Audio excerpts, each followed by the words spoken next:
Ladies and gentlemen, my name is TotalBiscuit, here with another short. Just got back from the Cataclysm launch down in London. That was pretty damn awesome. Thanks to those of you who turned out for that, by the way. Met a lot of really cool people. Now, I have one of these. This is the Collector's Edition pet. It is called Lil Deathwing. It's bind on account. You get it with pretty much every Collector's Edition. You get an achievement if you care about such things. I certainly do not. And it is just a reskinned whelp. It's a very nice reskinned whelp, but let's be entirely honest here, it is a reskinned whelp. We have a lot of these things.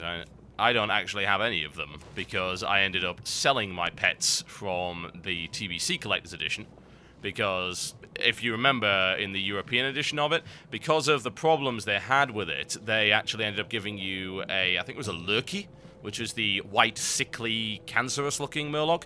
And they gave you that as an additional pet. I just sold it. I didn't have a use for it. I've got a Murky from BlizzCon anyway, so I don't care. So, I didn't bother getting the CE for Wrath either, but I did get the CE for Cataclysm for obvious reasons, and you get one of these. It's a very cool-looking whelp, but bear in mind it is just a whelp. It is the same whelp they've been using for ages now. Even the sounds are very, very similar to the whelp. I was actually quite disappointed because I was waiting around to see if it actually did anything. It doesn't. It just sort of hangs there, and obviously it'll follow you as well. And what you'll see is that the texture work on it is very, very nice. It's extremely high-quality skinning work there, and the glowing and everything like that looks absolutely great.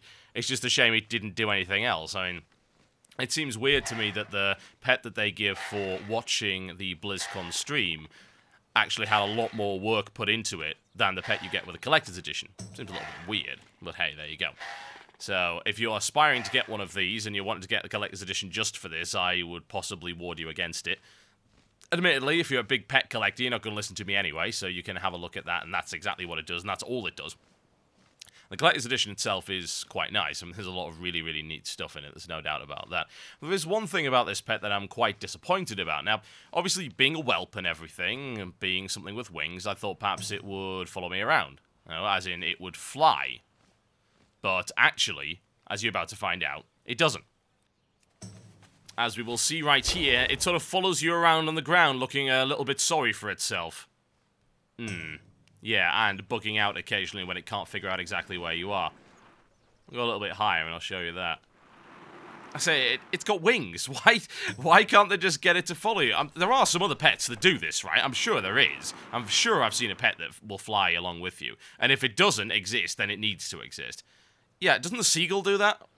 Anyway, whatever the case, the Lil Deathwing doesn't follow you when you fly, which is somewhat lame and doesn't seem to have any special effects. But there you go. That's a look at Lil Deathwing. And I'll be continuing on with a lot more stuff, including a leveling series and, of course, Azeroth Daily in the very, very near future indeed. Keep your eyes peeled to my channel, folks, and I will see you next time.